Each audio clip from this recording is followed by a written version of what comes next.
professor PC Sahu कहले दक्षिण ओडिशा रे प्रत्येक जगार गोटे परिचय था स्वतंत्र परिचय भेषज विज्ञान प्रथम जिते चिकित्सा आरंभ करागला ब्रह्मपुर एमकेसी मेडिकल कॉलेज रे सार लेक्चरर थे ब्रह्मपुर विश्वविद्यालय सार निज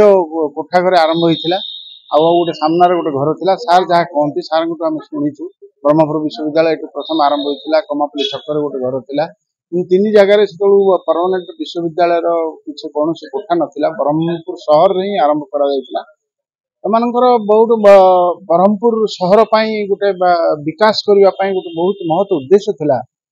तापरवर्ती समय लोकसेवा मंडल और समाज से बहुत सहायता कर प्रत्येक आम गाँ गहली हेल्थ कैंप कले परिणत बयस जाती सब आम नहीं प्रत्येक फंक्शन में छड़ा वयोवृद्ध लोक वर्तमान 96 वर्ष ये लीला संवरण कले से आज आम समस्त दुखित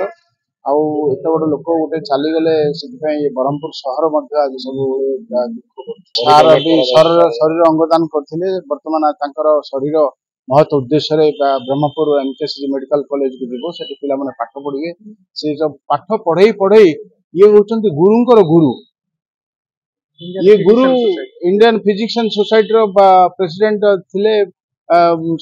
माने छात्र माने प्रोफेसर हुई रिटायर्ड कले आज कथा होती बहुत सार मान सागर से सार छात्र थे छात्र हुई प्रोफेसर हुई रिटायर्ड कले सार बहुत गोटे महत्व उद्देश्य आज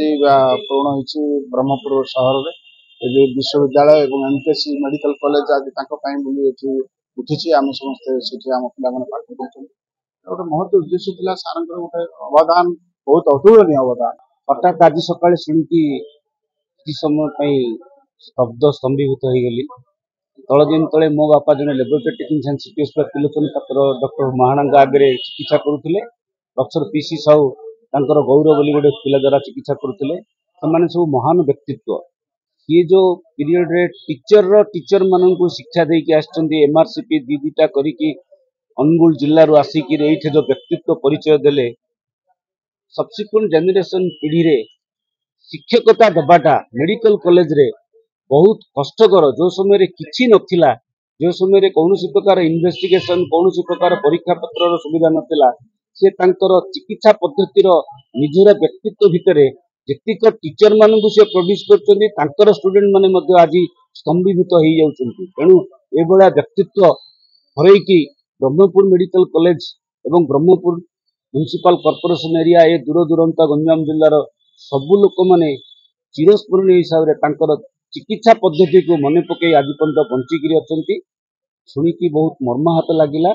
एवं से भाया व्यक्तित्व भविष्य में आम यही मेडिकल कॉलेज 75 वर्ष पुराना हेले आम एठी पाइबा कि नहीं गोटे क्वेश्चन मार्क होगी रहीगला इवन ओडिशा सारा से तीनोटी मेडिकल कॉलेज थिला बुर्ला कटक एवं ब्रह्मपुर से भितर से निजर व्यक्तित्वर परिचय दे पारथिले बहुत कम व्यक्तित्व एमआरसीपी दुईटा बाहर कर आसिक चिकित्सा पद्धति पाठ पढ़ाइबा प्रणाली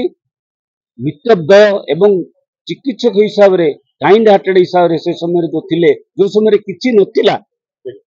से देइथिले आमे तांग पाखरे चिरस्मरणीय होई गए आमे सो कलीग थिलो he was senior to me by 7 years and medical college थिला बेले वी वर टुगेदर जेते मु सो कैंप करे सो मु तो प्रति मास रे करे इरा 10-15 वर्ष आड करे आसी मेडिसिन स्पेशलिस्ट हिसाब रे मु ताऊ सबले डाकी व्यक्तित्व is a great man is a good physician and very cooperative person and he has a kind heart to the lesser privileged people बहुत से देखते से जहाँ क्लोज है because more attitude tank attitude almost similar से